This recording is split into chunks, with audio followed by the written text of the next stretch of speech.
কাকিমা, কি করছেন এটা? নিচে নেমে আসুন। আপনি কেন গাছে উঠছেন? আপনার বয়স হয়েছে, আপনি হাঁপিয়ে যাবেন। জলদি নামুন। ডাব গাছে উঠব তো? আমি ডাব পারব, ডাবের জল খাবো। ওসব আপনি পারবেন না। নিচে নামুন, আমি উঠছি।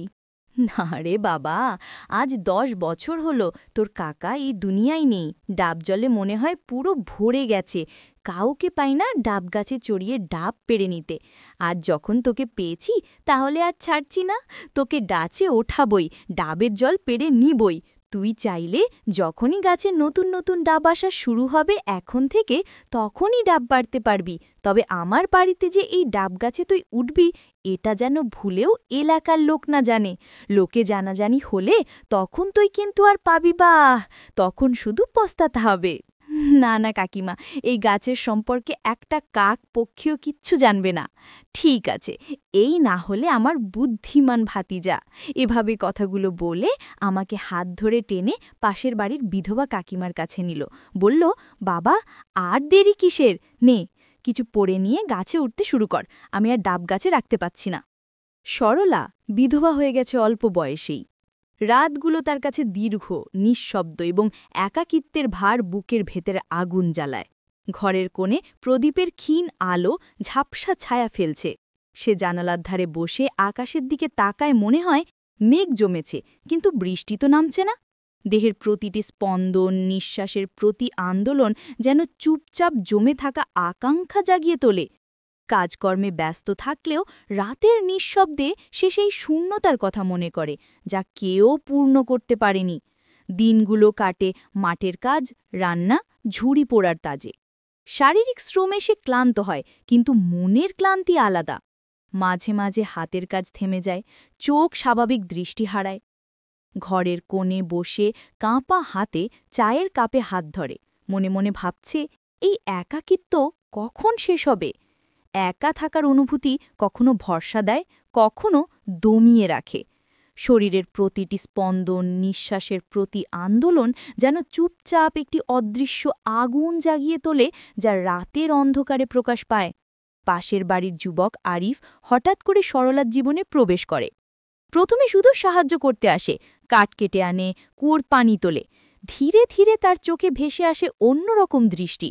সরলা লক্ষ্য করে ঘামের ফোঁটা কপালে গড়িয়ে পড়ছে, বুকের ভেতরে হঠাৎ কেঁপে ওঠা। মনে হলো দীর্ঘ একাকিত্বের ঝড় যেন সামান্য ছোঁয়াতেই ধুয়ে গেল। এক বিকেলে বাঁশঝাড়ের পথে ফেরার সময় চোখাচোখি হলো। কোনো শব্দ নেই, শুধু দৃষ্টি মিলেছে।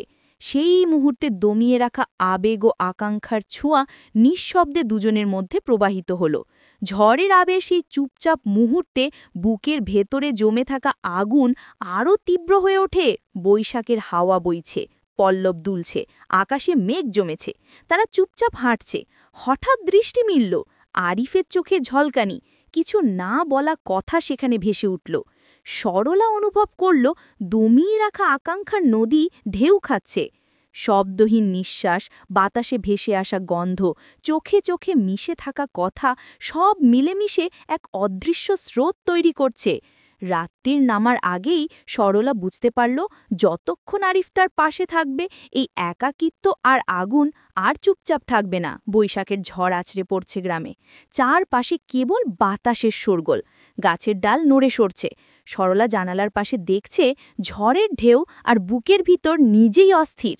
দীর্ঘদিন ধরে দমিয়ে রাখা আগুন যেন ঝড়ের সাথে মিশে যাচ্ছে। এই সময় আরিফ এসে হাজির। দরজার ধাক্কায় বাতাস ঢুকে ঝাপসা আলোতে তাদের ছায়া নাচছে।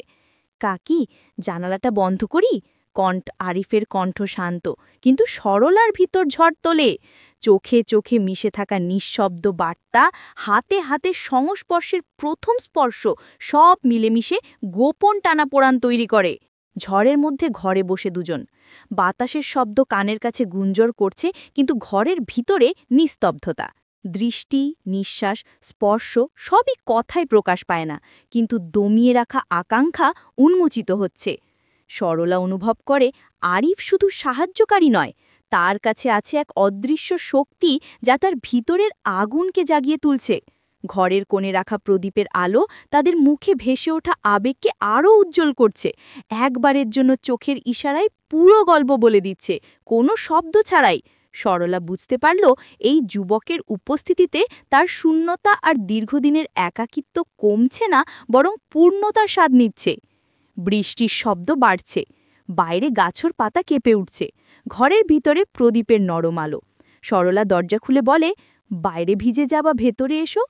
আরিফ ভিতরে আসে, হাত দিয়ে সরলার হাত ধরে।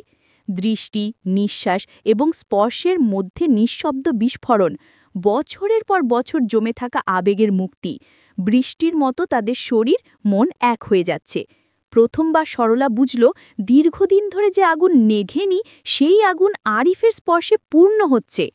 রাত গভীর, ঝড় থেমে আসছে, চারপাশে শুধুই ফোঁটা ফোঁটা বৃষ্টি। সরলার আরিফ দুজনেই জানে এই সম্পর্ক শুধু দৈহিক নয়, মানসিকভাবে গভীর। একটি নিঃশব্দ বোঝাপড়া গড়ে উঠেছে। চোখে চোখ মিলিয়ে তারা বুঝছে, বছরের পর বছর যে শূন্যতা ভরছিল, সেই শূন্যতা এবার ধুয়ে গেল। নিঃশব্দে তারা বসে থাকে। বাতাসে ভিজে থাকা ঘরের গন্ধ, প্রদীপের ক্ষীণ আলো এবং দুজনের নিঃশ্বাস সব মিলেমিশে এক অনন্য ঘূর্ণি তৈরি করছে। সরলা চুপচাপ মনে মনে ভাবছে, এটাই যে শান্তি, যা অনেক দিন ধরে চাইছিলাম। ভোর হলো, ঝড় থেমে গেছে, আকাশ পরিষ্কার, বাতাসে ধোয়া মাটির সুবাস। সরলার চোখে আর কোনো ঝড় নেই, আছে শুধু শান্ত নদীর মতো প্রবাহ। বহু বছরের শূন্যতা, একাকিত্ব এবং দমন করা আকাঙ্ক্ষা সব মিলিয়ে ভেসে গেছে এক রাতের বৃষ্টিতে। ভোরের আলো ধীরে ধীরে ঘরে ঢুকছে, পাখির কোকিল, ঝাপসা মেঘের রোদ। সরলা আর আরিফ দুজনেই জানে, এখন তাদের সম্পর্ক শুধু আকাঙ্ক্ষার নয়, বরং ভালোবাসা, বোঝাপড়া এবং নিঃশব্দ সংযোগে। দীর্ঘ একাকিত্ব, দমিয়ে রাখা আবেগ আর শূন্যতার দিন শেষ। আজ থেকে শুরু নতুন সূচনা, শান্তি, পূর্ণতা এবং একে অপরের সাথে সত্যিকারের সংযোগ। বন্ধুরা, আজকের গল্পটি এই পর্যন্তই। গল্পটি তোমাদের কেমন লাগলো কমেন্ট করে অবশ্যই জানাবে। এরকম আরও মজার মজার গল্প পেতে এখনই আমার চ্যানেলটিকে সাবস্ক্রাইব করুন এবং পাশে থাকা বেল আইকনটিতে ক্লিক করে বেল আইকনটি বাজিয়ে দিয়ে আপনাদের প্রিয় বন্ধুদের সাথে এই ভিডিওটাকে শেয়ার করুন, যাতে আপনাদের কোনো প্রিয় বন্ধু এই ভিডিওটাকে মিস না করে। ধন্যবাদ।